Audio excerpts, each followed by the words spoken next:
देखिए, कारगिल की लड़ाई हम लोग जीत तो चुके थे, लेकिन कारगिल की लड़ाई में हमारे बहुत सारे जवान शहीद हो गए थे। हमने बहुत सारे रिसोर्सेज खो दिए थे। इस वजह से कारगिल रिव्यू कमेटी बनाई गई 1999 में, और उसको एक काम सौंपा गया कि अगर हम लोग कौन कौन सी एहतियात बरतते, कौन कौन सी सावधानियां बरतते कि हमारा इतना ज्यादा नुकसान नहीं होना चाहिए था, हमने इतने ज्यादा जवान नहीं खोने चाहिए थे जितने ज्यादा हमने जवान खो दिए। तो कारगिल रिव्यू कमेटी में पूरा छानबीन किया गया, देखा गया, जांच पड़ताल की गई, प्रोज एंड कॉन्स देखे गए। तो कारगिल रिव्यू कमेटी ने अपना 2000 के अंदर में रिपोर्ट पेश की, और उसमें इसने यह बताया कि देखिए, नुकसान होने का सबसे बड़ा रीजन यह है कि आर्मी, एयरफोर्स और नेवी ये तीनों एक दूसरे से कोऑर्डिनेट नहीं कर पा रही थी कारगिल युद्ध के अंदर में। क्यों? देखो, तीनों के जो अध्यक्ष हैं, तीनों के जो चीफ हैं, वो अलग अलग हैं, और तीनों का जो कोऑर्डिनेशन है ना, बहुत ही फॉर्मल होता है। इसको कोऑर्डिनेट करने के लिए कई प्रोसीजर से गुजरना पड़ता है, इसको इससे कोऑर्डिनेट करने के लिए कई प्रोसीजर से गुजरना पड़ता है। इसमें कम्युनिकेशन गैप आ जाता है, और तब तक तो दुश्मन अपना काम ही कर देता था।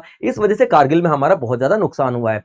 तो ये एक रिकमेंडेशन दिया गया कारगिल रिव्यू कमेटी के द्वारा कि ऐसा करते हैं, तीनों जो ट्राई सर्विसेज हैं, आर्मी, एयरफोर्स, नेवी, इनका एक चीफ अलग से बना दिया जाए, और वही इन तीनों के बारे में मेन डिसीजन लेगा, कोऑर्डिनेशन बनाएगा, रिसोर्सेज का आदान प्रदान इन तीनों के बीच में करवाएगा, जिसको हम लोग सीडीएस बोलते हैं। तो 2019 में इसकी अनाउंसमेंट हुई, यानी 2019 में सीडीएस पद बनाया गया, और 26 जनवरी 2020 में विपिन रावत जी को पहला सीडीएस नियुक्त किया गया, और हमारे दूसरे सीडीएस अनिल जी हैं, ठीक है, अनिल चौहान जी हैं, जनरल अनिल चौहान जी हैं। इन्हीं के कार्यकाल को आगे बढ़ा दिया गया है, और